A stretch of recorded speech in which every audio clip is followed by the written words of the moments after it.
Good afternoon. It's not Friday yet, it's Wednesday. Wednesday. Yes. Okay, welcome everybody. Welcome to the Water and Land Committee hearing today, February 15th. Welcome committee members, and welcome to those who are always here to keep us in check. We appreciate that as well. And those on Zoom, just to continue to read this as well. This meeting, including the audio and the video of remote participants, is being streamed live on YouTube. You will find links to viewing options on the legislature's website. And for those on Zoom land, your testifier audio is muted and the video disabled until shortly before it is your turn to testify. You have a minute as well, and if you do not have additional testimony that is different from your written testimony, we ask that you stand on your written testimony. However, for this committee, sometimes your testimonies are relevant to issues, things that we may have questions, so we may ask you to come up and read it as well. Okay, time permitting, we'll go into decision making today after we hear from all the testifiers, and this committee intends to make decision making today because we don't have many days to stay afloat if we want our bills to pass. So, members, let's continue with SB 87. And this is relating to Green Jobs Youth Corporation, and this appropriates the funds to DLNR and its partners or partners for the continuation of benefits of the Green Jobs Youth Corps. And DLNR. Good afternoon, Senator Inouye and Senator Elefante. Thank you for the opportunity to testify. We support this motion and we stand on our written testimony. Okay, thank you. Thank you. Hawai'i Energy Office, Mark Click, or Representative. Good afternoon. Good afternoon. Chair, Vice Chair, members of the committee. My name is Claudia Rapcook. I'm a Public Affairs Officer at the Hawaii State Energy Office. We stand on our testimony in support of this bill. Thank you for the opportunity. Thank you. Kupu, Kavika Riley. Aloha. Aloha, Chair Inouye, Vice Chair Elefante. Very good to see you.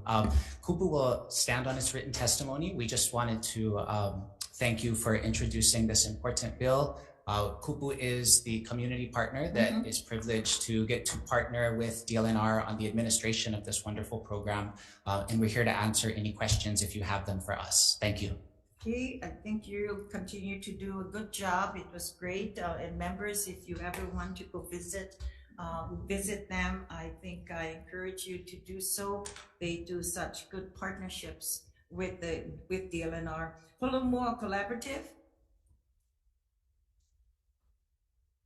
Good afternoon, Josh. Good afternoon, Chair, Vice Chair, Senator Favela, Josh Wish for Holomua Collaborative, and we stand on our testimony in support and echo the rave reviews of Kavika and Kupu. Yes, thank you.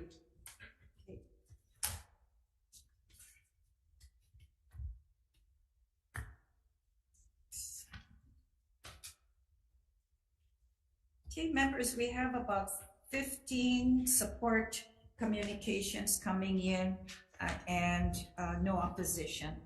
Is there anyone wishes to speak to SB 87? Okay, come forward. Hearing none, we'll continue then to SB 1549. And this is relating to Department of Land and Natural Resources. This appropriates fund to the Department for operating costs and personnel to manage certain trailheads as part of the Na'alikele Trail and Access Program, DLNR. Good afternoon, Senator Inouye, members of the committee. Don Chang with DLNR. We strongly support this measure and we stand on our written testimony. Okay, how are we proceeding now with some of the improvements? Anybody from Parks here? Just, yeah. Otherwise, yeah, David Smith, Administrator, Division of Forest and Wildlife. just to continue on their, the program, they've been doing such wonderful job and we appreciate that. So, any new, plans, going forward or just continuing on working on an annual basis? Well, we got that $2 million appropriation last year. Right. Thank you very much. And we're down to about our last $87,000 on that. So we're spinning out really quickly. We're opening up Kula Forest Reserve and the trails up there that were hit really hard by storms. And so that's the most popular trail feature on Maui. And so that's been really successful because we didn't know how we were going to be able to do that. It's been closed for some time. So that's really been helpful. We're working on Hawai'i access road right now. We're getting the contract finalized for that. And we've got several projects on Oahu. And so we've got the money spent out in short order and definitely have many more projects lined up behind it. Thank you very much. Yes, Senator Elefante. Yeah, thank you so much for your testimony.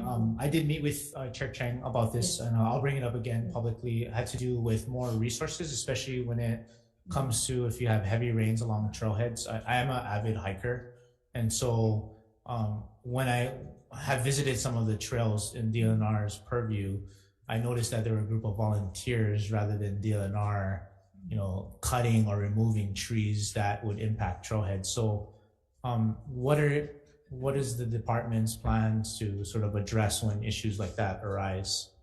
Well, volunteers are a real great asset for us, and we have a really strong volunteer program, and trail systems are perfect for volunteers. We also utilize the Kupu program. Members through the Kupu program help us out. So some of the hot spots that this bill is designed to address, specifically an area like Pololu is like sort of the poster child on the Big Island, where we've had Kupu people, who are local people from the community who are able to make, just contact. They're not enforcement, but they just talk to people at the trailhead, talk about the concerns with the area, impacts and safety and those types of things, help people with parking, keep it from becoming too much of a cluster up at the top. And so those type of programs are really good for trails.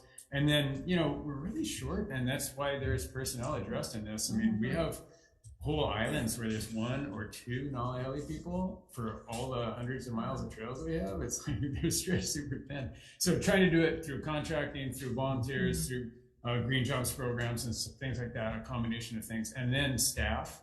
And the staff is still going to be stretched, but what it'll allow us to do is more contracting so we can keep up with, issues like that. Thank you, Mr. Smith. No, but in addition to that, I do want to emphasize, I think we're really looking at developing stewardships with the communities.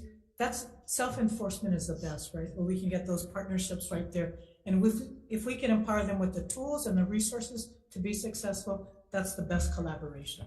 Thank you, Chair. No, thank you. Thank you, Madam Chair. And this program actually started off with volunteers. Right.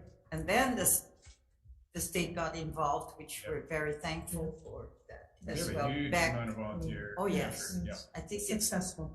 started in the 80s, early 80s, I believe. Yeah, and I think it started from Kona, Big Island, Kona was the first, I think. Yeah, anyway. Yeah, no, thank you. But thank you for your support. Thank you so This much. is one of those successes. Thank you. Okay, Bill Starman, I see you on Zoom. Thank you. Got a minute, Bill. All right, I won't take that long. Aloha, Chair Inouye, Vice Chair Elefante, and Senator Favela. I'm just here to support the department remotely in the event there are any questions that you may have. Thanks, that's all. Okay, thanks for your support on Big Island as well. Okay, appreciate the work that comes with your job. We'll proceed then. Anyone else wishes to speak to SB 1549? Come forward. Hearing none, let's proceed with SB 1484. And this is relating to State Parks Special Fund. Okay, DLNR. Thank you. Don Chang with DLNR, and good afternoon, Senator Inouye, members of the committee.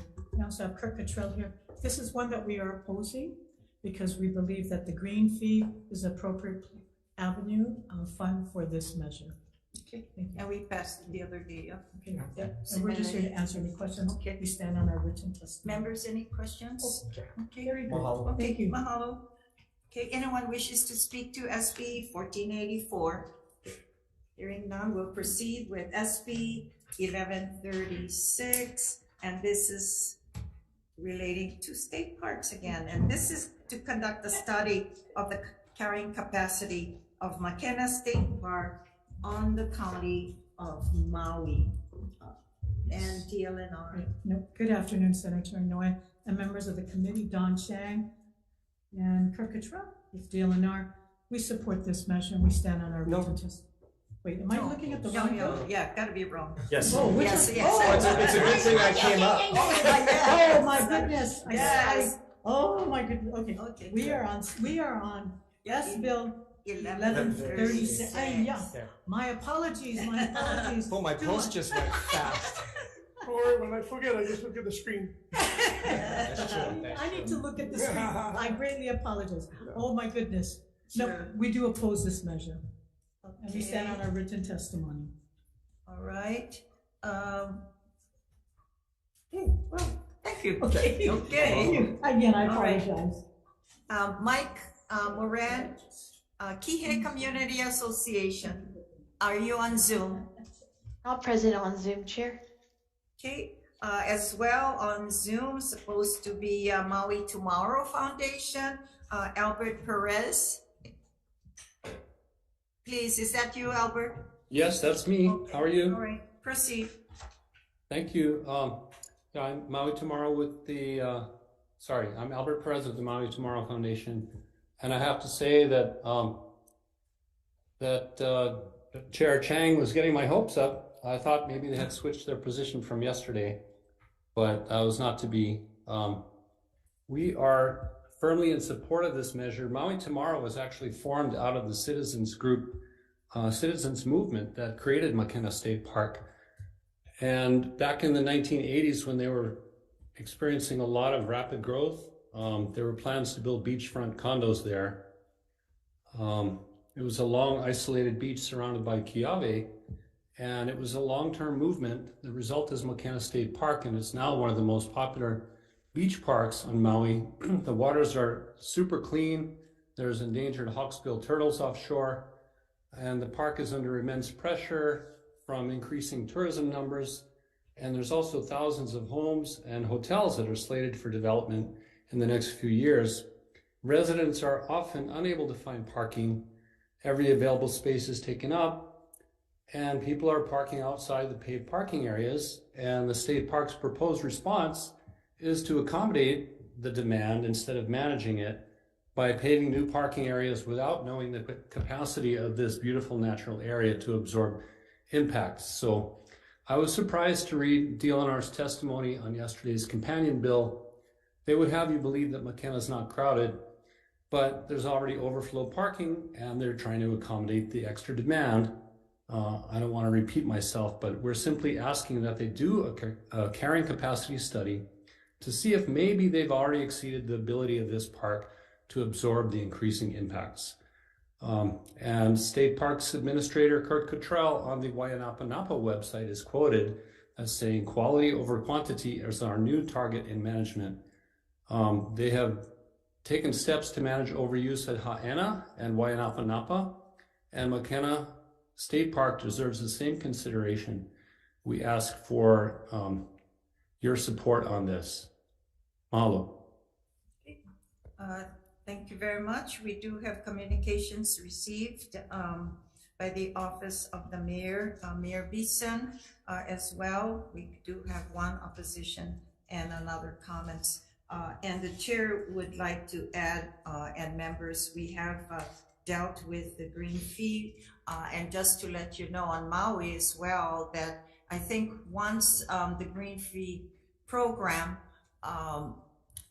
with adding a $50 fee to visitors for our state park management and infrastructure, it'll take some time. And so we're providing hopefully some manpower to the department so that we can get all of our parks into shape. And so we understand your your issues on Maui, and we also have that issue elsewhere as well. So hopefully that things will go well once we receive a lot more appropriations and monies for just to assist our poor workers at DLNR with less monies than we have parks, and so lots to do. But thank you very much. Okay. We'll proceed then with SB 1144, and this is relating to the department as well. It appropriates monies to establish a homelessness coordinator position for the island of Maui with the Department of Land and Natural Resources, DLNR. Good afternoon, Senator Inoue and members of the committee. Don Chang. We support this bill. And we stand on our written testimony, are available to answer the question. All right, mahalo. Thank you. Okay. Laura Thielen, testifying for Partners in Care, and since communication in support as well. Anyone who wishes to speak to SB 1144? Okay, going once, going twice, then we'll say aloha to 1144. Let's proceed with SB 353, and this is relating to trespass. And let's see, we have Calbert Young, University of Hawaii, in support.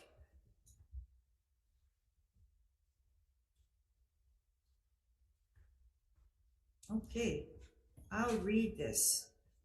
Sorry, why just the university is sending testimonies, but this measure clarifies that when trespass involves public land, all state and county law enforcement officers are authorized to and shall enforce trespass laws without regard to whether the land is owned by the state or by the county. Members, any questions? Okay, hearing none. One communication in support. We'll proceed then to SB 775.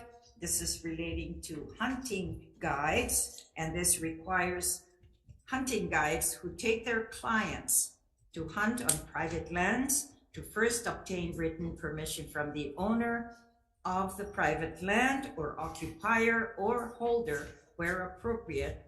It requires the guides to provide copies of the written permissions obtained to hunt on private lands as part of the annual reports to DLNR. Okay, DLNR?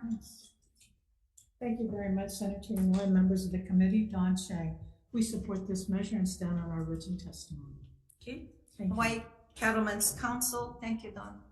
Nicole, you're on Zoom. Proceed. Yes. Aloha, Chair Inoue, Vice Chair Elefante, members of the committee. This is Nicole Galassi on behalf of the Hawaii Cattlemen's Council. We stand on our written testimony and support. Thank you. Okay. Members, we do have 3 support communications, all in support, and 1 with comments. Any discussions on SB 775? Those who are here in the room, anyone wishes to speak to SB 775? Hearing none, we'll proceed with SB 287, and this is relating to the agriculture districts, and this is for condominium property regimes. This authorizes counties to require its approval of the subdivision of land greater than 10 acres prior to the effective date of the condominium property regime. Okay. Department of Agriculture. Okay, sends communications with comments. Anyone here with OPSD? Okay, aloha.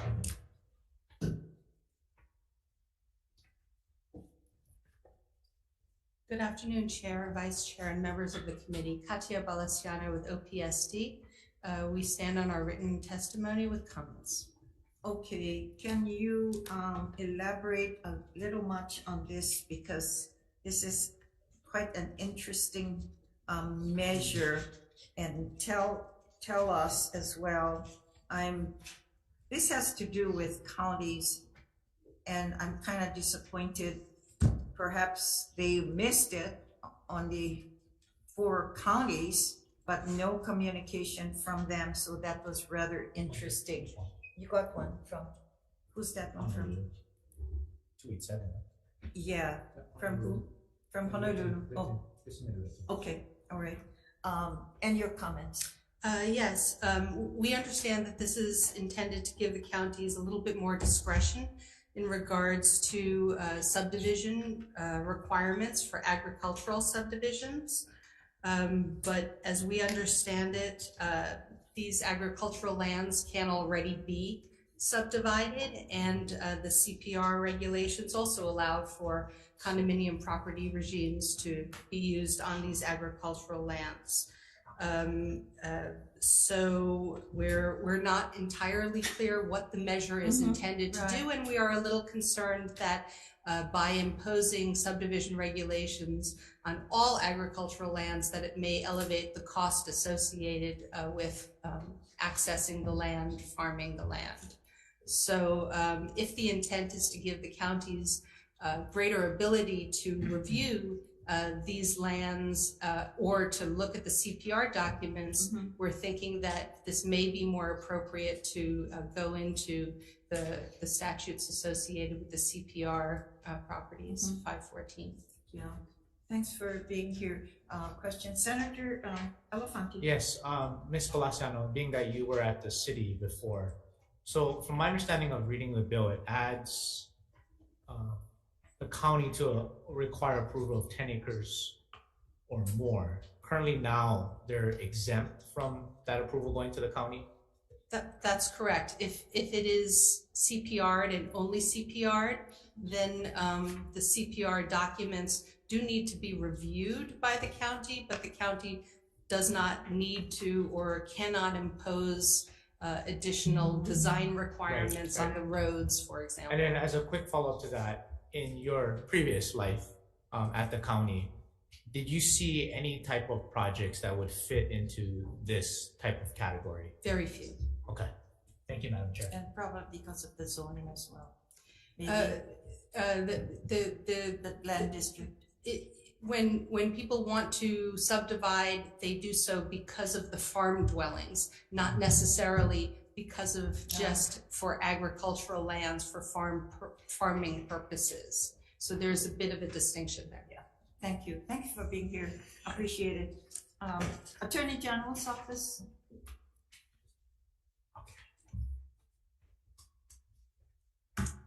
And thanks for being here. Appreciate your, you're providing us with information. It's always gratifying when we have hearings to have your presence from the office. Good afternoon, Chair, Vice Chair, members of the committee, Alison Kato, Deputy Attorney General.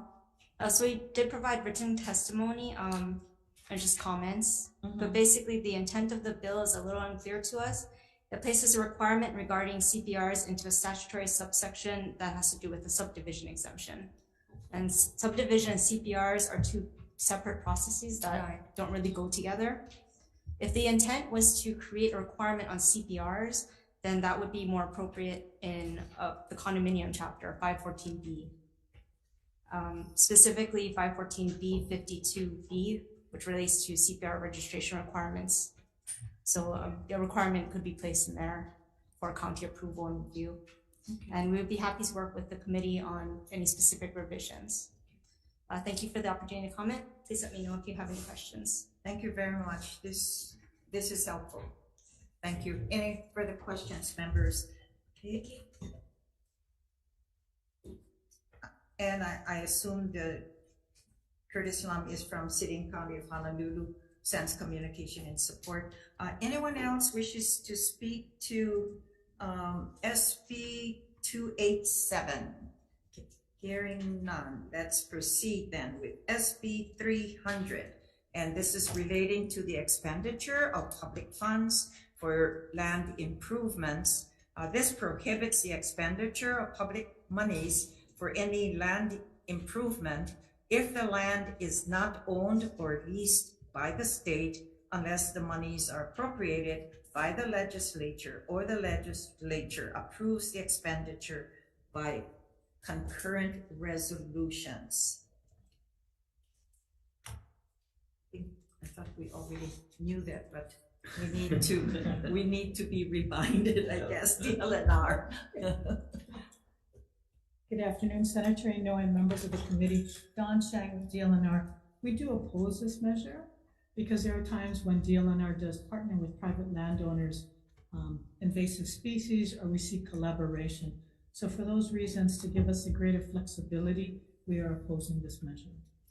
And we stand on our written testimony, but are available to answer any questions you may have. Okay, but that's the contribution from the partnerships, yeah? Right. In most cases, these are when the private landowner is also putting in funds. Yeah. And we're matching. Yeah. So it's not exclusively just state funds. But I also have David Smith here to answer any specific questions you may have. Okay. Yeah. Unless somebody, you have Senator. Okay. First. Okay. Attorney General. Okay. Attorney General. Attorney General represent SB 300. Okay, we got some. Oh, okay. Here he is. Good afternoon. Yes. Deputy Attorney. Yes. Yes. Deputy Attorney General Randall Nishiyama. We've submitted our written comments and are ready to answer any questions that you may have on this matter. Okay. Questions? Chair. Senator Elefante, Yeah, followed thank you. by Senator. You're going to speak after? After somebody. Oh, right. Yeah, real quick. Thank you, Deputy Attorney General. Did you, if you heard from the chair of DLNR, does your suggested language in your written testimony, would that address DLNR's concern? I don't know. Okay, why don't you? It's on page 2 where it Yes. says, provided that the legislature makes a declaration of public purpose regarding the appropriation of such public monies. Yes, if the legislature makes such a declaration, then it would be appropriate for the state to spend money that will benefit private parties. Okay, and that would address DLNR's Yes. testimony and concern. That's Got it. correct. Okay, thank you. Thank you, Chair. Okay, Don, any comment? Without seeing the specific language, I think we are comfortable with that. It gives us okay. both flexibility and also compliance. Yes, and we would only do it for public purpose. Okay, very good. Thank you. Thanks for being here. We appreciate it. Any further questions? Oh, Real- yes. real quickly, Senator McCauley. So that was your only concern, or is your concern the fact that you want to be able to expend these monies when the legislature is not in session? I mean, No, that's not the reason. I think it is to provide us the opportunities to partner up with private landowners. Don. I'm sorry. Yes. Yeah, I'm sorry. Yes. I'm sorry. And David, maybe you can come up too, Sure. Thanks, because Randall. you have more specific. Yeah, David experience. Smith, Administrator, Division Forestry and Wildlife. So we have a lot of longstanding partnership programs, watershed partnerships, and a bunch of areas. We have endangered species, a lot of things that cross boundaries. I And so, understand that, but why can't you wait till the legislative session, come into the legislature, get approval from the legislature for these things? You know, it would which is slow what the things bill up calls for. tremendously. It would be a huge bureaucratic hurdle to have to do that. Whereas we have existing partnership programs that are already established, and it seems like it's working. To have to come to the legislature to get approval for those types of things would be very problematic in terms of timing. And we do that only for appropriation while we're in session, but other than that, I think the work needs to continue. Right, it's kind of ongoing. So we have a lot of, even on Maui, we have long-standing partnership contracts. We have our watershed partnership programs, which cover every mountain range in the state of Hawaii. And a lot of these things just cross boundaries, and it's just standard practice. If we had to come to the legislature to get approval for all those things, it would be a big bureaucratic hurdle. If there's a less burdensome process, whether it's reporting Yeah. or something, we can do that. But Yeah. I think we want to have the flexibility to respond as well as to continue on the programs that we already do have. What we're finding with invasive species, which also could include the deer, we need to be able to respond rather quickly.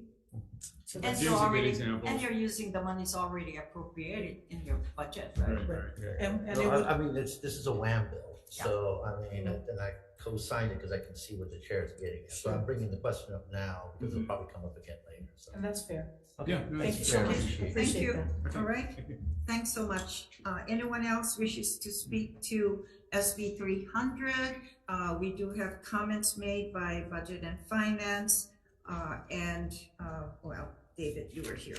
Okay, we'll move along. SB 331, and this is relating to housing. This prohibits the county from enacting a development policy, standard, or condition that would have the effect of changing the land use designation or zoning of a parcel or parcels of property to a less intensive use or reducing the intensity of land use within an existing zoning district below what was allowed under the general plan or specific land use designation and zoning ordinances of the county in effect on January 1st, 2023.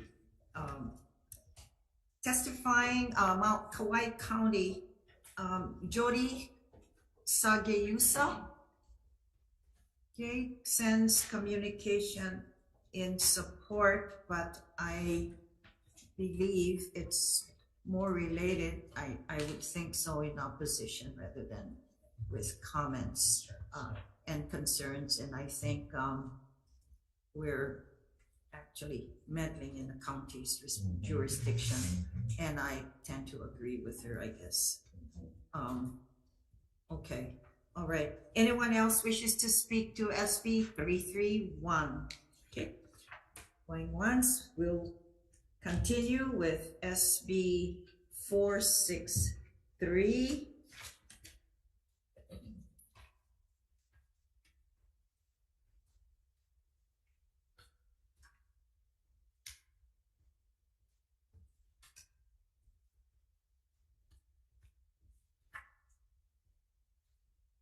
Department of Planning and Permitting, Curtis Lam, I would think he is from Sidding County of Honolulu. In opposition, the chair of Maui County, Alice Lee. In opposition, in support, Andrew Kagemoto. Anyone else wishes to speak to SB 463? Members, any questions with regards to this measure? Okay. We'll proceed. Hey, we're getting to the last page. Okay, yes. Okay, SB 937, and this is relating to land use commission. This specifies that a simple majority of affirmative votes by members of the LUC is required for any boundary amendment. Reduces the number of days by when the Land Use Commission must act for certain actions related to amendments to district boundaries. Attorney General. Good afternoon. Thanks for being here as well. Good afternoon, Melissa Goldman, Department of the Attorney General. The Attorney General's office has identified one potential issue with this bill, and that's a vagueness with respect to how this simple majority would be calculated.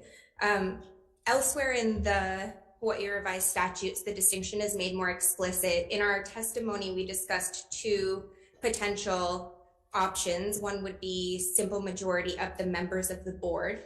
Another would be simple majority of the members present at the meeting and qualified to vote. And a third potential option could be would account for situations when less than 9 commissioners are currently serving on the LUC. So it might reference a simple majority of members currently serving on the commission. And we are here to answer questions. Okay. I'm glad you gave us several options. We appreciate that. Thank you. Okay, thank you. Land Use Commission, okay. Dan Orendecker.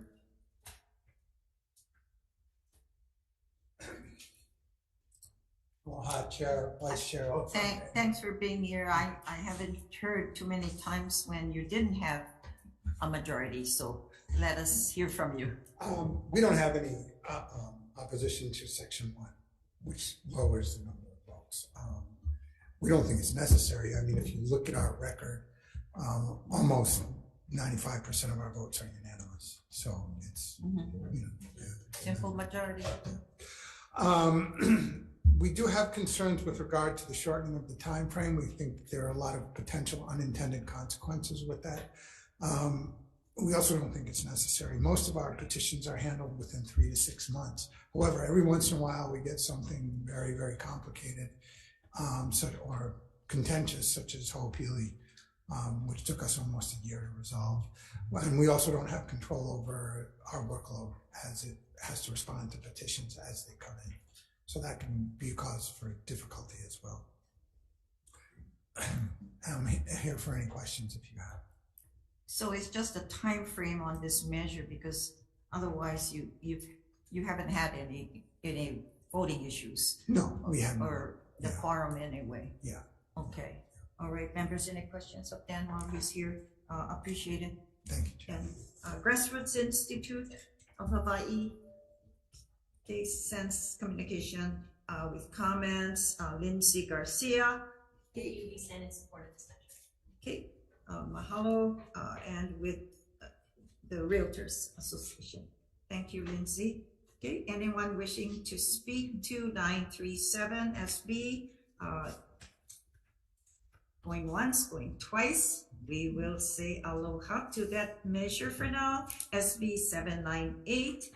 Relating to time sharing, and this clarifies that a developer is responsible for ensuring that the use of out-of-state timeshare units for time-sharing purposes complies with zoning and land use laws and rules of the jurisdiction where the timeshare units are located, but is not required to submit evidence of such compliance to register in Hawaii.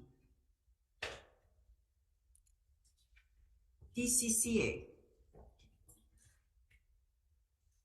Aloha. Good afternoon, Lori Beth Van Canford, Timeshare Administrator with the DCCA. We stand on our written testimony offering comments and note that we have been working with the proponents of the bill, trying to come to an agreement to address their concerns and our concerns, and we're still working with them. Okay, so if you're working already in trying to accomplish, I guess, what's in the measure, is there a need for the measure then, the bill? Well, there's some confusion because for the out-of-state timeshares, we have been requiring something similar to what we require for timeshares located in Hawaii. And that's evidence that the property is in an area that allows for timeshare. As far as what that evidence is, it's different things. So for example, if it's already timeshared in California, then we will accept the registration, proof that it's registered there. Some jurisdictions don't have a registration requirement. Some jurisdictions don't have something specific in their county regulations. So we have to look at other things, and sometimes it's a opinion of council saying that they looked at everything. So we want to see some sort of evidence as opposed to the developer just saying we're ensuring that it's okay. As far as what that evidence is, we can work on what it is so that it's not too burdensome for them, so we're in discussions regarding that. So I think having this measure probably in statute, would that help with the issue somewhat? As far as it would help because it would be clear if it said that if something was required, because right now there is an exemption section that says our county requirements don't apply, which naturally it doesn't. But it's silent as to what would be required for out-of-state properties. All right, if you can also I think, let's see what we recommend. I can't remember what I recommended, but we'll be doing decision making. If there's anything that we need to add in language purposes, that would be helpful. Okay. If you don't mind staying a little longer when we go into decision making. Okay. Thank you. Thank you very much. Arda, the American Resort Development Association. Yes, can you hear me? Okay, 1 second. Okay, Justin Verman. Yes. Okay. Aloha, Madam Chair, Vice Chair, members of the committee.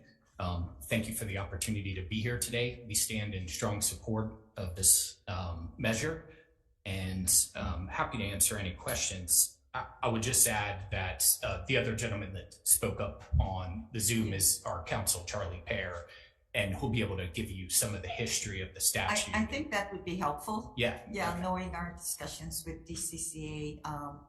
All right. Okay. Wonderful. Can we call him on then? And what is his name? Mr. Charlie Pear. Okay.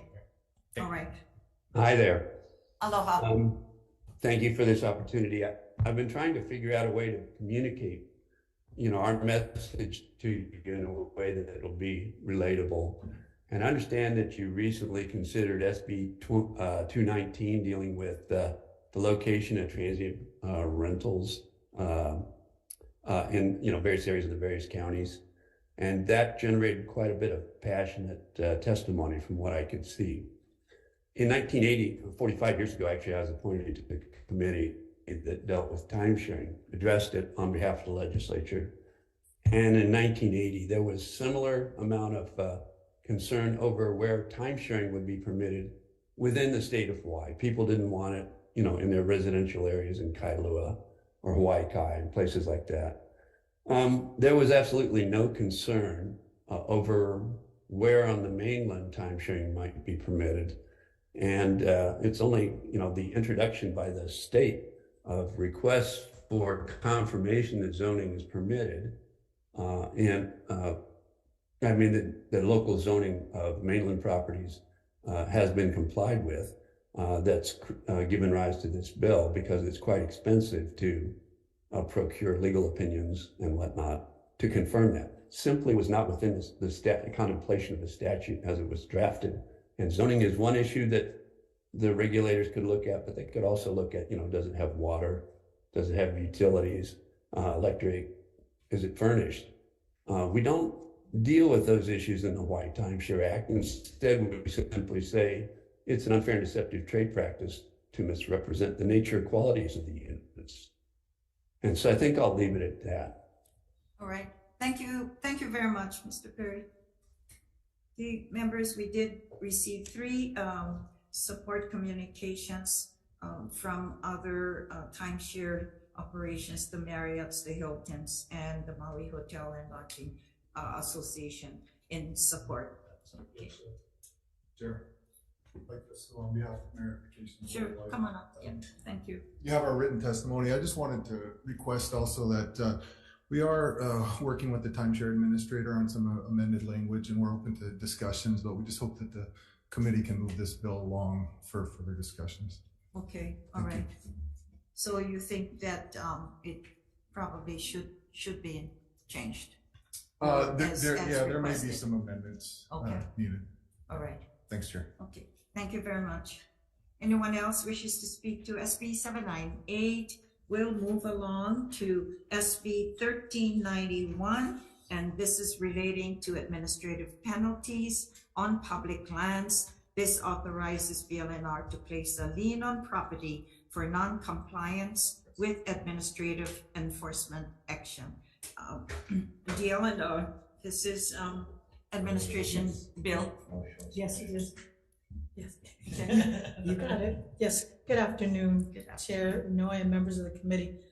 Don Chang with DLNR, we strongly support this bill. We need this tool to help us enforce, and especially as you were saying, Senator McKelvey, many of these properties where there are enforcement actions against them, we'd like to put the lien on the property as well.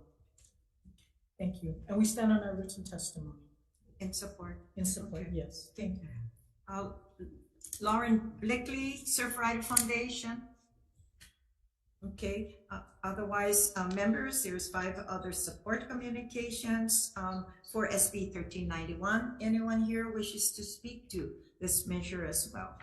Seeing none, we'll proceed to SB 409, and this is relating to fire prevention, and this appropriates the funds to the Department of Land and Natural Resources for the Community Fuels Reduction Project, and beginning with fiscal year 25 to 26, and each fiscal year thereafter requires DLNR to establish the Community Fuels Reduction Project as a separate line item within the budget. Okay, DLNR. Thank you, Senator Noy, and members of the committee. Don Chang. With DLNR, we strongly support this measure. As climate change, we are seeing the increasing number of fires. So we stand on our written testimony and are available to answer any questions. Thank you. Thank you very much. Hawai'i State Fire Council, Gary Lum. Okay. IT? Not present on Zoom, Chair. Okay, thank you as well. We have at least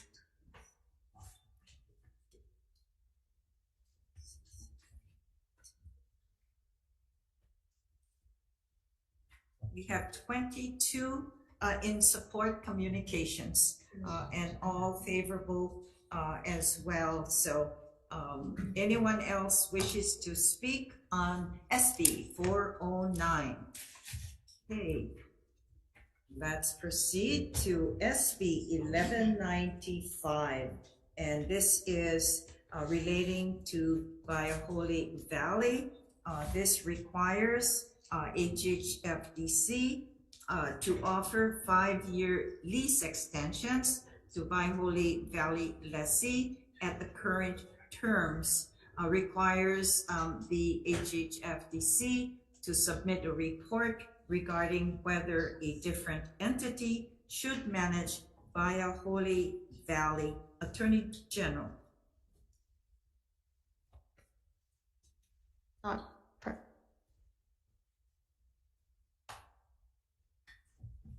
Aloha Oinala. Aloha. Chair Inouye, members of the committee.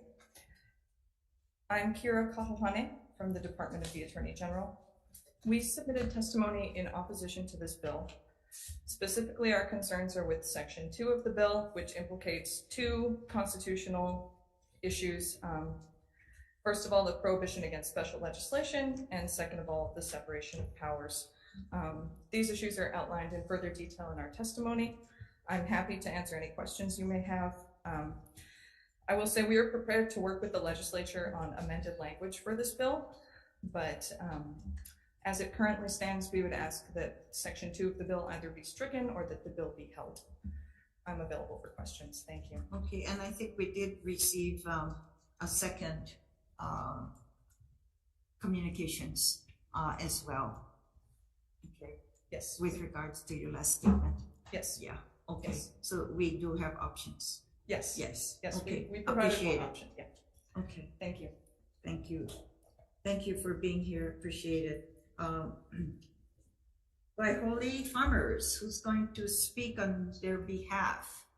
Aloha, I'm Judith Clark, and I'm speaking on behalf of the Waiahole farmers. We are a group of farmers who are agricultural lessees in the Waiahole Valley Agricultural Park, and we are in strong support of this bill. Our goal is lease terms that support sustainable agriculture. The proposed 5-year extension of the lease terms will allow time to complete the Waiahole Valley Strategic Plan, which was initiated by the HHFDC several years ago but never completed. It will enable farmers to continue to contribute to the food sustainability that Hawaii needs, and it will allow time to explore options for alternative management structures that are best suited to manage this unique and important resource. Thank you for this opportunity to testify. This testimony is signed by 11 tenants in the Waiahole Valley Agricultural Park. The names are listed at the end of the testimony. Thank you. I have a question, Judith. Yes. Is that the total of farmers there? No, there are actually approximately 39 agricultural leases and I believe about 60 residential leases on state land in the valley. We are a group of farmers that has been meeting together since the HHFDC made their offer last summer to focus on the need for sustainable agriculture in the valley. If you look at some of the data we provided in our testimony, the average income for farmers is just above the poverty level for a family of 4, and potentially a 660% increase in lease rents on the agricultural lots will make it unfeasible for farming to continue. Okay, thank you very much, members. Any questions while we have a farmer there? I understand I saw someone stand up when I called. Do you want to support or make some comments as well? And state your name for the record. Aloha. Aloha. My name is John Rapoon. I'm a tenant in Waiahole Valley. I've been farming. Seen you a while. Yes, I know. Finding parking down here has gotten much harder. I should have done what Judith did. But thanks for having us, Chair and Vice Chair, committee members. This goes back a long ways. When George Ariyoshi, when the whole Waiahole Waikani situation erupted in the 70s, it was really because from back as far as the 50s, the landowner who had become the landowner wanted to develop. And of course, the winter side of Oahu, we have fought off major developments like this for a long time. This valley goes way back. It has an ancient history of being very productive in farming. And so the 70s eruption was resolved to some extent when then Governor George Ariyoshi stepped in, grabbed the nearest money from the nearest bucket he could find, dwelling unit revolving fund, and acquired a good part of the valley to help settle the situation and to confirm the state's interest in preserving this kind of farming, small rural family farming. That wasn't the ideal situation. And HHFDC will tell you that they didn't really intend to be the landowner forever. They're the housing branch of the state. Of course, DLNR, Department of Ag, why would they take on a cantankerous community like ours, a mix of farmers and residents? They weren't really geared to small scale farming of our kind, the kind that you see on outer islands and so on. They're more attuned to agribusiness. So it took us 20 years before we actually worked out the lease terms. And the lease terms in the beginning, as we were looking at those terms, of course, we were looking at long term. This kind of farming, you want to plant trees. You don't want to just plant row crops. And really long term, ideally, would have been something called perpetuity.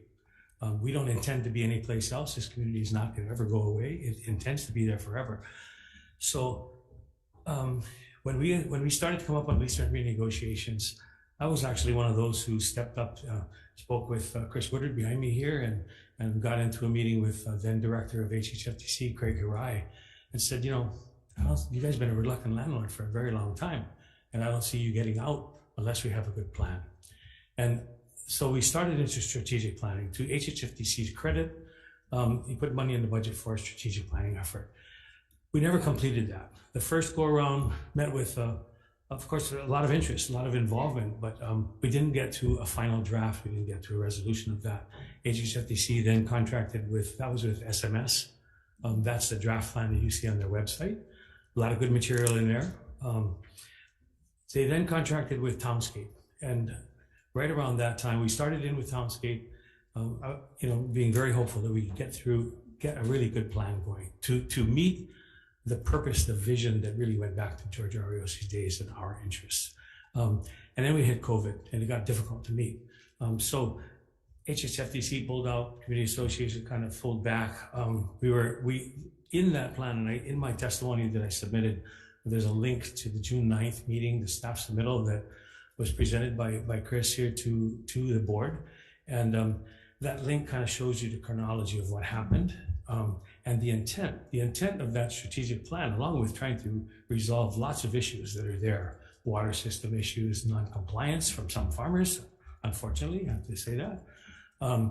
But also it was to prepare us for this point in time, lease rent renegotiation. We didn't get there. So here we are in 2023 without really a good plan. The moratorium idea here is meant to kind of recapture a couple of 3 of those years. Maybe it's 5 in here, but maybe it could be less. We want to get back to the planning table. We want to plan for perpetuity. We want to look at models that might help us to do that.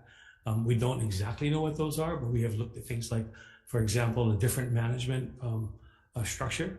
This is a burden for HHFDC. Maybe something like a community farmland trust. Land trusts are something that are relatively new in human time on earth here, but I think they could work. The other point I really want to make is that HHFDC is not the only entity in here as far as management. Department of Hawai'i and Homelands has lots in Waiahole. The Agribusiness Development Corporation now migrated over because of 2019 legislation from Department of Ag to DBED. ADC manages the Waiahole ditch. There are a lot of entities here. Department of Education, small schools, Waiahole and Ka'ava, which could be fantastic magnet schools for agricultural, cultural education and so on. So the ag component, how many acres? Or maybe, why don't you join us, HHFDC, whoever is here. Good. Yeah. I'm not charged with remembering numbers that I it seems like is Hawaiian Homes land, is it up next door to the DLNR lands? Interspersed. Oh. It's here and there. There are some residential lots and some agricultural lots for the HHL. But the infrastructure that services both HHFDC, the HHL, some private residences, and also the school is a burden to HHFDC. For your names, please. My name is Del Wong with HHFDC, and with me is Chris Woodard, who is our planning branch chief. Okay, can I ask, John, why 5 years? Honestly, I think we can do it to recapture that strategic planning effort in a shorter time. I'm also going to say, and then you have to move the mic. Oh, yeah, you. Sorry. Yeah, we need that. Access to those of us who are in our farmers group, and there's a Waiahole Waikani Association, community association that represents some folks in the valley. Our farmers group is separate from that, but we support the same concept. We want to see this put to rest. We would like to negotiate lease terms. Our biggest issue from the farmer standpoint is the need to differentiate between the ag rate and the residential rate. In our lease terms, those are differentiated between. Why that's so important? It's kind of hard for us to fathom the housing branch setting a precedent for ag rates. We are 85. We are farmers. We are farmers, and I am a farmer. Yes, and we're not exporting. We're putting food on the table. We're sending. I delivered produce yesterday from our farm and my brothers as well to Key Project, where I've worked for many years, a nonprofit, and Kokua Kalihi Valley came and picked it up and took it out to families in their food hub. That COVID taught us a lot about getting food on the tables. So yeah. HHFDC, when did you acquire this project? Or when did you? So the state acquired the valley. This is under the old Hawaii Housing Authority, using dwelling unit revolving funds in 1977. Okay, so actually they were the developer. We developed, so we stopped, the state came in and stopped the development by Joe Powell. And then we put in we improved the infrastructure, the potable water system that we own and operate, roads, bridges, drainage. Okay. And to answer your prior question, agricultural lot land in Waiahole Valley controlled by HHFDC totals about 349 acres. That's 39 lots, of which I think all but 2 are leased. Okay. And so this measure would apply to the 39, John? Or? I can answer that. So if you read the Attorney General's testimony, this measure would apply to none of the lots. None of the lots has a lease expiring before the year 2028. The lease period for which we're negotiating is from 2023 to 2038. But the leases actually don't expire until 2053. Okay. So I think there's a flaw in the bill's, drafting. Yes, understand. Yeah, I mean, I think the intent was to buy some more time in the lease rent renegotiations, but the lease rent renegotiation process is continuing. We're talking, and I know that in that section too, it says the offered lease extension shall be at the current rates and so on. Provided that this section shall not be construed as prohibiting HHFDC from negotiating or entering into a new lease with different terms. So it's kind of like, hold the train here, but we're going to be able to continue. So, I don't think it would be fixing what the AG's brought up. I think is important, but I don't think this bill can hurt. I'm hoping that we get, and I mentioned in my testimony, this is kind of like a plan B as far as I see it. This is maybe the moratorium that we might need if we can't get to a resolution. But hopefully by the time, if it goes through the legislative session successfully, by the time it gets to the governor's desk, we're both all going to be in agreement. We don't need this. That's my honest opinion. So those lands are government lands. So it's not under DLNR, but under HHFDC. Correct. We hold fee simple title to those lands. So, Can I add one more thing? Sure. So HHFDC also has a considerable amount of land, good part of it Ag 2 zoned, that really is watershed land and maybe should be under DLNR. It's a lot to manage. This is a valley, Waihole, Waikani, Kahana, Waiawa on the leeward side, the densest concentration of Albizia, for example. It's just growing like crazy. Feral pigs growing like crazy. HHFDC is supposed to, we all rely on that agency to develop housing. Right. Which is not what we're trying to accomplish in Waihole. We're trying to farm, be good stewards of the watershed. It's a critical watershed. It's some of the best land for, best watershed on the island feeding into the north end of Kaneohe Bay. So there's far more than what HHFDC should be saddled with doing. That's why a really effective strategic planning effort, it's really a master planning effort. It probably should be led by the Office of State Planning and Sustainable Development. Anybody from DOA here? Chair Chang.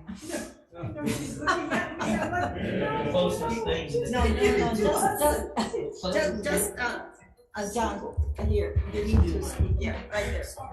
No, just a question in my mind and looking at the land divisions. Let's see, excuse me, staff, how long do I still have until 2:30? Okay. Good. Okay, sorry, folks.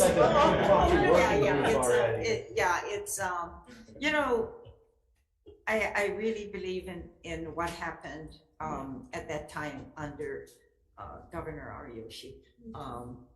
And just about that time, Governor Ariyoshi appointed me to the commission on the state plans. Right. So I was the Big Island rep. So while he was doing his thing, everything happened at the same time. However, just for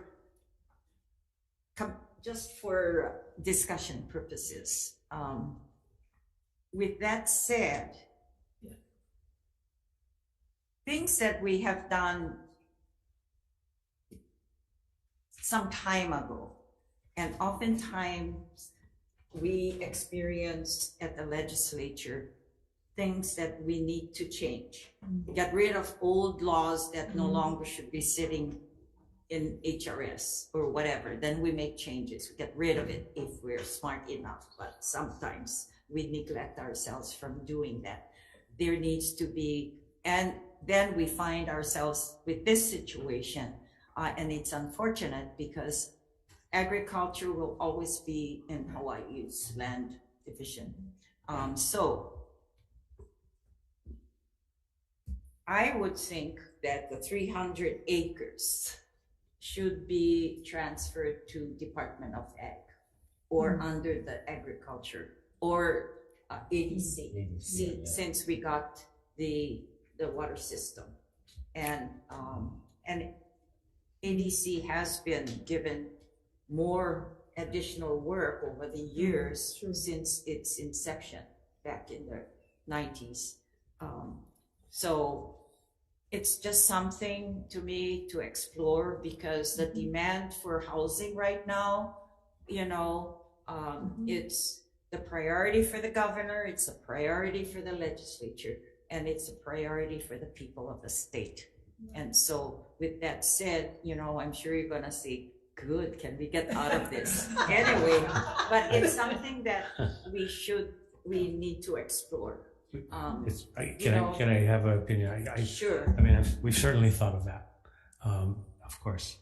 But of course, the Department of Agriculture hasn't been our Department of Agriculture. It hasn't been the Department of Small Rural Family Farming. That's a very different animal. And I'm looking at the vice chair because you just came over from the city council of the county of. And your ag activity is residential as well. So It's residential as well, exactly. And Department of Ag is not that comfortable with people living on their farmlands, but guess where the security comes from? Guess where the first response comes from when an albizia tree falls and breaks a backflow preventer? So, you know, I mean, I'm not really in favor of us being taken out from under HHFDC. I would actually love to see the HHFDCs of the world look at this kind of community where you do have a mix of farms and residences. Now, the Kohala Center as a model. Exactly. And that's really I still call Waiahole Waikani an experiment. The Kohala Center on the Big Island, they're located up in Waimea. You're familiar with them.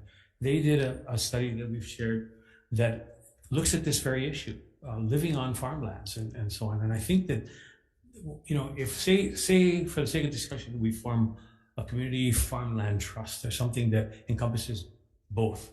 Ideally, those kids growing up in those residences, those residential lots, again, on Ag 2 land, right? Those kids come up to our farms. They are involved in the agricultural community that surrounds them. And that is exactly what's happening. We get hundreds, thousands of kids who come through our farm educationally. And every farm should be a classroom. So as they're learning about where their food's coming from, they're learning about food security, they're learning about climate change adaptation and so on that we want to address. You know, if this farmland trust gets formed, HHFDC would have a chair at the table, ADC would have a chair at the table, many could have a chair at the table, including the community. Now we're going to have a robust discussion about a whole community that can be the model for which can be transferable to other areas in the state. HHFDC, do you folks have or has ever applied for grants with regards to the ag component under you folks? Because there's a lot of grants on the federal side out there. Yeah, I'm not aware of that during my time at HHFDC, which has been, you know, about 9 years. Okay. If you, I'm not sure, because the lands are government lands, I'm just wondering if, like you're suggesting, perhaps there could be a trust, you know, under that, but, you know, I'm not sure how that fits into managing lands under. Kako'iwi, you know, we battled off development of Heia Uli, Heia Meadowlands in Kaneohe, above the Long Bridge, above Heia Fish Pond. 400, so that was a long battle. Good fun. So that ended up, because we brought it to a standstill, and then Office of Government Plans? Yes, Office of State Planning, Mike McCartney was our senator then. DLNR? No, HCDA. Oh, HCDA. And yeah. Some more stuff somewhere? So no, it's under the Hawaii Community Development Authority. Oh, okay. Yeah. And it's under the Community Development District. 400 acres under a nonprofit. So insert some nonprofits into this mix. You're asking if government has funding or can go after funding. Well, put a nonprofit into the mix, and they exist. We can go after funding too. We can collaborate.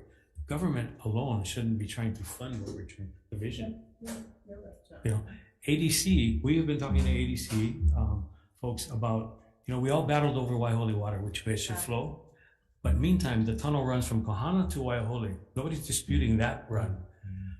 Hydroelectric power, Hawaiian Electric's done high-level studies looking at the potential for power. HHFTC is spending big money with power lines coming from Kalaia over to their pumps. The power could come right from the dish tunnel. That's the kind of thinking that we want to explore. We want to, And you can get some monies out of it too. Maybe. Yes, have the utilities contribute. Yeah.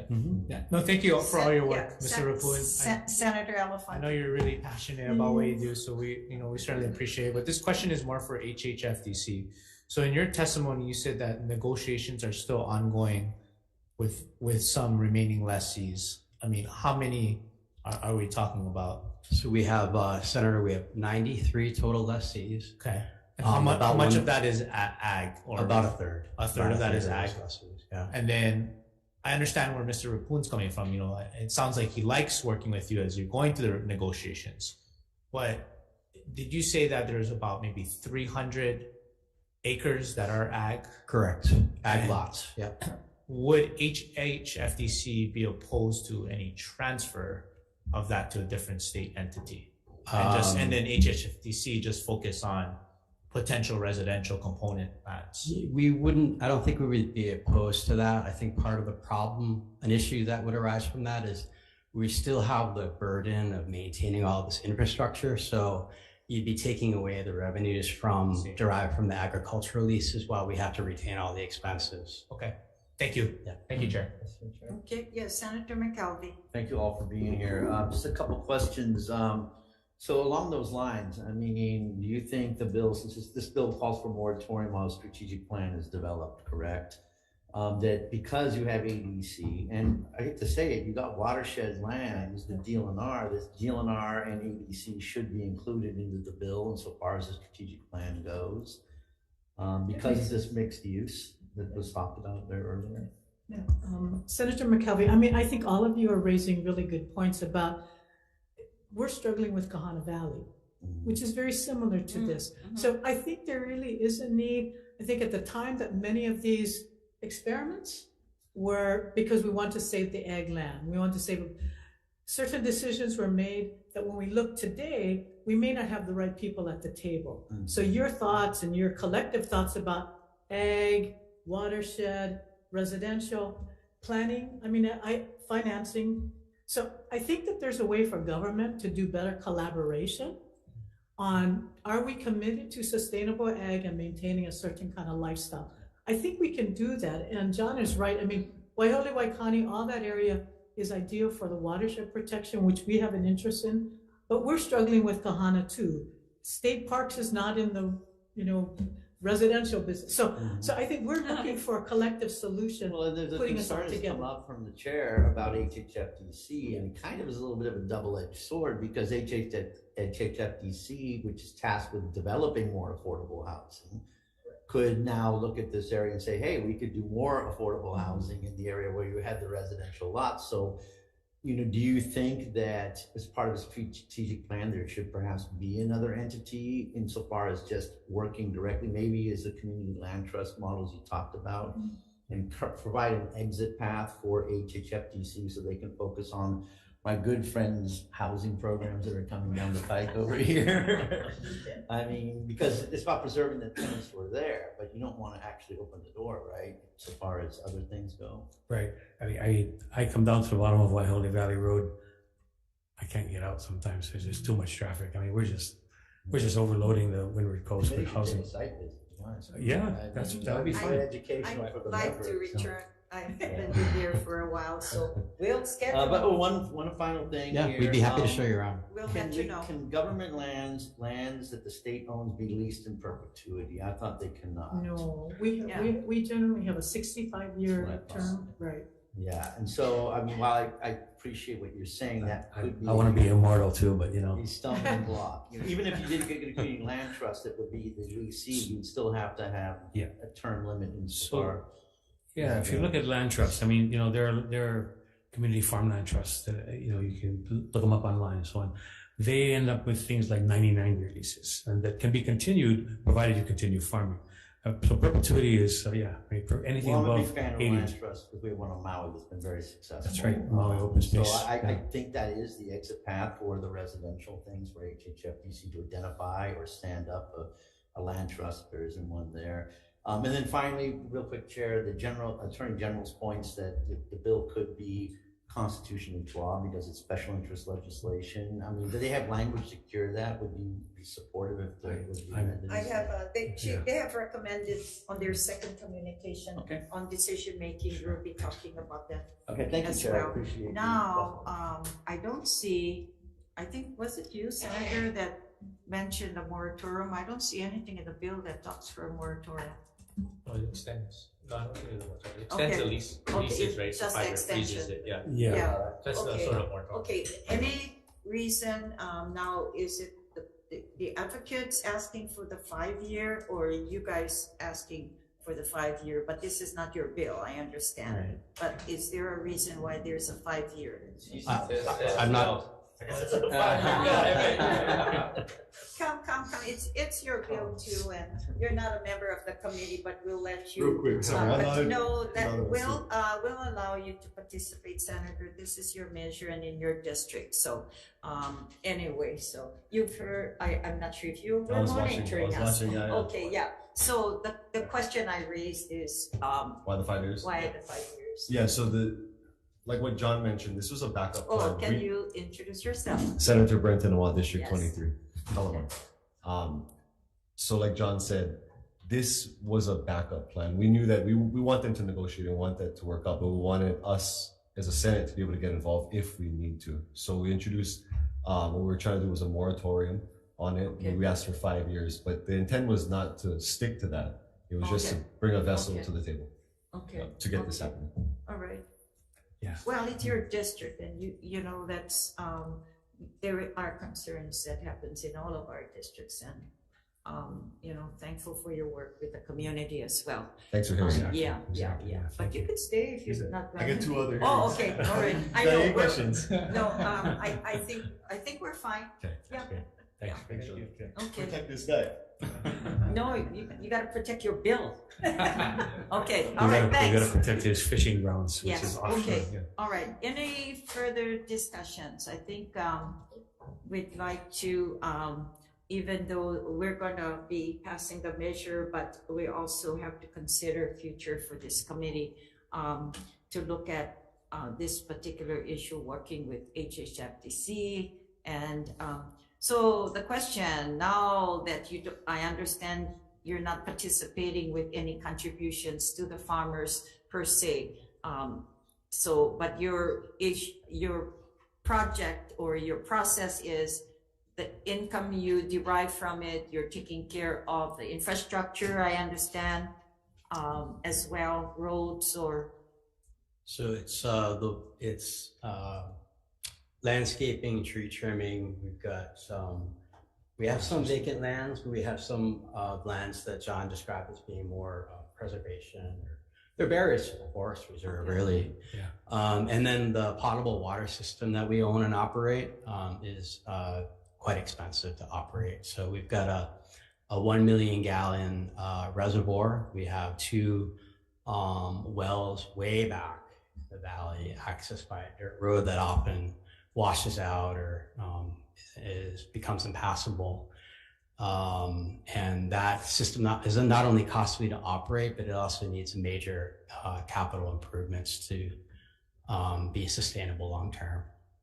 Okay. And then there's staff time. There's a property manager, there are accounting people. And the water system is city and county, or you guys are using catchments?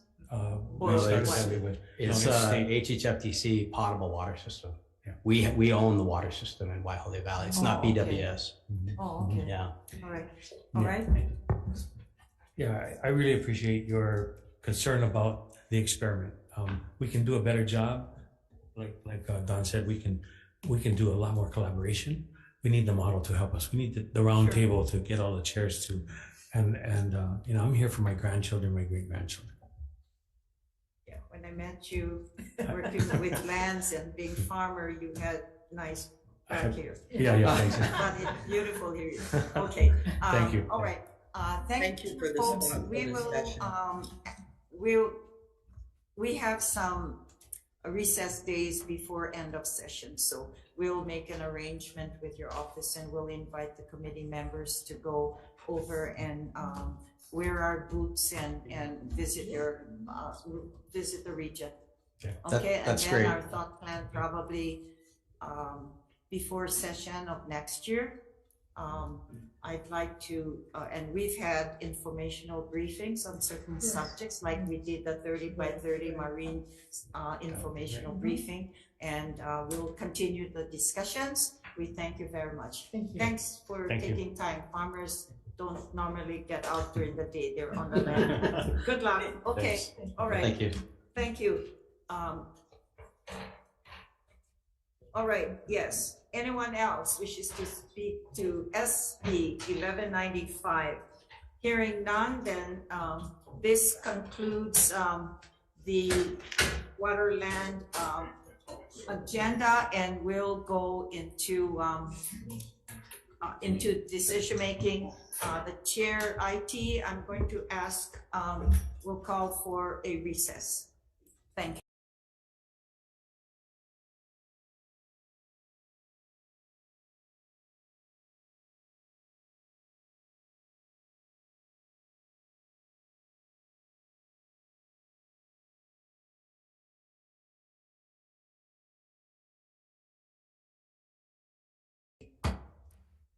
Good afternoon. The Committee on Water and Land on its Wednesday, July 15th agenda is going to go into decision making, right? For SB 87, and this is relating to the Green Jobs Youth Corps. We will pass this with amendments, just defecting the date to July 1st, 2050 for continual support moving into the next committee as well. Any discussions? Hearing none. Vice Chair for the vote. Chair goes aye. Chair's recommendation is to pass SB 87 with amendments. Chair votes aye. Vice Chair votes aye. Senator Chang. Aye. Senator McKelvey. Yes. Senator Favela. Yes. Madam Chair, the measure passes with amendments. Okay, thank you. For SB 1549, this is appropriation to DLNR on the Na'alahili program. Chair's recommendation is to pass with amendments. We'll blank the appropriations on pages 3 to 4 and we'll defect the date to July 1st, 2050 for continued discussions. Any discussion on SB 1549? Hearing none. Vice Chair for the vote. Chair goes aye. Okay, Chair's recommendation is to pass SB 1549 with amendments of the 5 members present. Are there any no votes? Any votes with reservations? Hearing none, Madam Chair, the measure passes with amendments. Thank you. SB 1484 relating to the State Park Special Fund. This one, because we've already have other funding mechanism for the Parks Division, that the Chair will defer this indefinitely. Okay. SB 1136 relating to state parks. And this Chair's recommendation is to pass this with amendments to continue discussions. We'll defect the date to July 1st, 2050. Any discussions? Seeing, hearing none, Vice Chair for the vote. Chair goes aye. Chair's recommendation is to pass SB 1136 with amendments, noting the 5 members present. Are there any no votes? Any votes with reservations? Hearing none, Madam Chair, the measure passes with amendments. Okay, thank you. SB 1144 relating to DLNR on the homeless coordinator position on island of Maui. Chair's recommendation, we pass with the amendment defecting the date to July 1st, 2050. And continue discussions as it moves to the Ways and Means Committee. Any discussion? Hearing none, Vice Chair for the vote. Chair goes aye. Chair's recommendation is to pass SB 1144 with amendments of the 5 members present. Are there any no votes? Any votes with reservations? Hearing none, Madam Chair, the measure passes with amendments. Okay, thank you. SB 353 relating to trespass. Chair's recommendation is to pass this measure, just defecting the date to July 1st, 2050 for continued discussion. Any discussions, comments, members? Hearing none. Vice Chair for the vote. Chair goes aye. Chair's recommendation is to pass SB 353 with amendments of the 5 members present. Are there any no votes or votes with reservations? Hearing none, Madam Chair, the measure passes with amendments. Okay, thank you. SB 775 relating to the hunting guides. Chair's recommendation is to pass with the amendment just defecting the date to July 1st, 2050. Any discussion? Hearing none. Vice Chair for the vote. Chair goes aye. Chair's recommendation is to pass SB 775 with amendments of the 5 members present. Are there any no votes, any votes with reservations? Hearing none, Madam Chair, the measure passes with amendments. Okay, thank you. SB 287 relating to agriculture districts. Chair's recommendation, this is the discussions we've had on condominium property regimes. Chair's recommendation is to pass with the amendment. We will adopt the Honolulu City and County's recommendation amendments to section 514B-33 subsection A. We'd like to adopt the OPSD's and the Attorney General's recommended amendment to apply the amendment to give the counties the discretion to impose county subdivision requirements on condominium property regimes from 205-4 F in Frank and the HRS to 514B-52B of the HRS of the condominium law will also defect the date to July 1st, 2050. Any discussions? Okay, hearing none. Vice Chair for the vote. Chair goes aye. Chair's recommendation is to pass SB 287 with amendments of the 5 members present. Are there any no votes or votes with reservations? Hearing none, Madam Chair, the measure passes with amendments. Okay, thank you. SB 300, and this is relating to the expenditure of public funds for land improvements. Chair's recommendation is to pass with these amendments. We'll adopt the Attorney General's recommended amendment on page 1, lines 8 to 9 by removing, quote, or approves the expenditure by concurrent resolution, unquote, and replace it with, provided that the legislature makes a declaration of public purpose regarding the appropriation of such public monies, and insert the word further after provided. Will defect the date to July 1st, 2050. Okay. Any discussions? Members, hearing none. Vice Chair for the vote. Chair goes aye. Chair's recommendation is to pass SB 300 with amendments of the 5 members present. Are there any no votes or votes with reservations? Hearing none, Madam Chair, the measure passes with amendments. Okay, thank you. SB 331 relating to housing. Chair's recommendation for this measure is that I think the jurisdiction still belongs with the county, and I'd like to defer this indefinitely.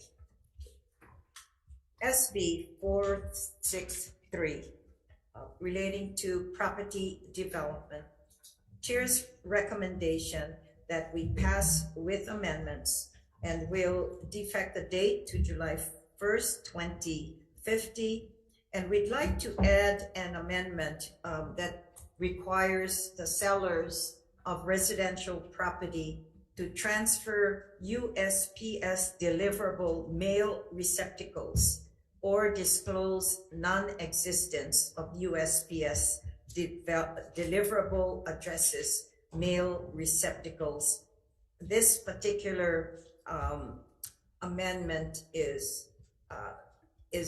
has been experienced with issues, particularly in the Puna area of Hawai'i Island or those remote areas with receiving mail or not receiving any mail because they only have the PO box. And so we're adding that amendment as well on behalf of the introducer for this measure.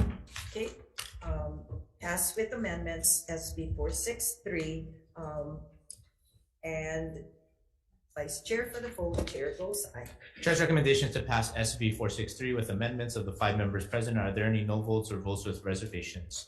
Hearing none, Madam Chair, the measure passes with amendments. Okay, SB 937 relating to the Land Use Commission. The chair would recommends that we pass this, adopting the Attorney General's recommended amendment to indicate the wording, the simple majority is a reference to a simple majority of members present at a meeting and qualified to vote. We'll also do, hearing none, Vice Chair for the vote, Chair goes aye. Chair's recommendation is to pass SB 937 with amendments of the 5 members present. Are there any no votes or votes with reservations? Hearing none, Madam Chair, the measure passes with amendments. Okay, thank you. SB 798, this is relating to time sharing. Chair would like to pass this with an amendment just defecting the date to July 1st, 2050 for continued discussions, as I think more appropriately can be addressed to the next committee, which is to come to CPN and Judiciary. Okay, members, Chair's recommendation then is to pass SB 798 with amendments. Vice Chair for the vote, Chair goes aye. Chair's recommendation is to pass SB 798 with amendments of the 5 members present. Are there any no votes? Any votes with reservations? Hearing none, Madam Chair, the measure passes with amendments. Okay, thank you. Relating to SB 1391, this relates to administrative penalties on public lands.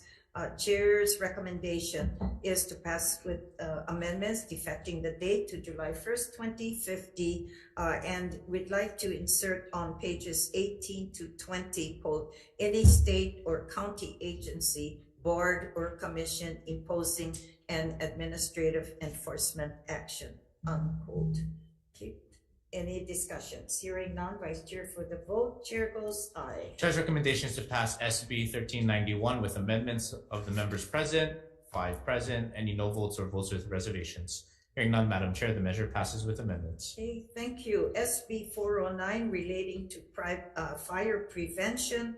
Chair's recommendation is to pass with the amendments. We'll be blanking the appropriation on page 1, line 2, and defecting the date to July 1st, 2050 for further discussion.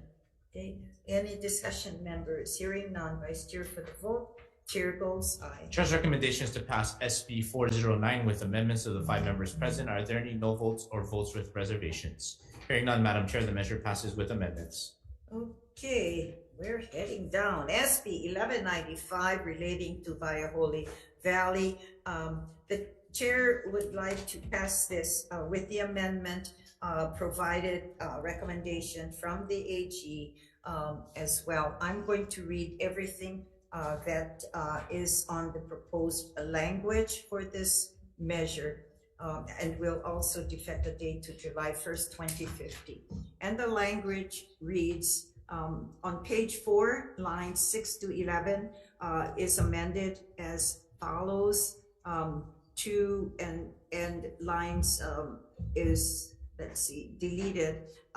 To report to the legislature on the progress and ultimate outcome of the ongoing lease rent negotiations, and to submit a report to the legislature recommending whether the management duties for the valley should be transferred from the Hawai'i Housing Finance and Development Corporation to a different state entity. On page 4, lines 12 to 20 should be deleted in its entirety and replaced with the Hawaii Housing Finance and Development Corporation shall submit a report to the legislature no later than 20 days prior to the regular session of 2024, detailing the progress and ultimate outcome of the presently ongoing Waiahole Valley lease rent negotiations, as well as how the corporation's approach to the negotiations furthers the original purpose for which its predecessor acquired the leased lands to preserve the rural agricultural nature of Waiahole Valley. At a minimum, the report should contain an analysis of the following items. Number 1, the proposed lease rents offered to each lessee by HHFDC, or if new rents have already been set, the new lease rents set for each lessee during the most recent rent negotiations. 2, the fairness of the proposed or actual lease rents offered during the most recent rent negotiation, considering the following factors. A, the size of the lot. B, the current use or uses of the lot. C, the lessee's income as verified by relevant documentation, such as the lessee's most recent income tax returns. D, comparable market rents for the area. E, comparable rents charged by other state or county agencies for similar agricultural or residential ground leases or licenses. And 3, the ability of Waiahole Valley lessees to pay their rents when due. 4, any eviction or other enforcement action that HHFDC has taken against Waiahole Valley lessees due to non-payment of rent and the outcome of that action. And 5th, any attempt to resolve issues with non-payment of rents through mediation or other alternative dispute resolution mechanisms and the outcome of that attempt. In preparing the report, the Hawaii Housing Finance and Development Corporation shall protect the confidentiality of lessees' personal and financial information and may provide de-identified or aggregated data to the extent necessary to protect the privacy of the lessees. Okay, members, that was a mouthful. Thank you. Any discussions? Yes, yes. FTC director, anybody from them? Yes, he's here. Senator. I'm going to ask you a question. Can you explain the negative impact that such of a bill could cause on the Waianae and Waimanalo units? Sure thing, Senator. My name is Chris Woodard. I'm the chief planner for HHFDC. So HHFDC has residential leasehold property in other areas of the state, mostly on Oahu. And that includes 380 single-family townhome leases in Waianae in the Uluwaihi subdivision, which wraps around the intermediate school, and then another 130 or so in Waimanalo Village. So to the extent that there's any legislation that would effectively freeze rents for a period of time in Waiahole, I think that there's a possibility that residential leaseholders in other subdivisions may ask for a similar type of treatment. And we already have a policy in place for those residential leases where they can extend their leases at affordable below market rents. So we just don't want to see, we just don't want the other subdivisions. Yeah, sure, yeah. Thank you, and I'll give you the copy of thank you, Senator.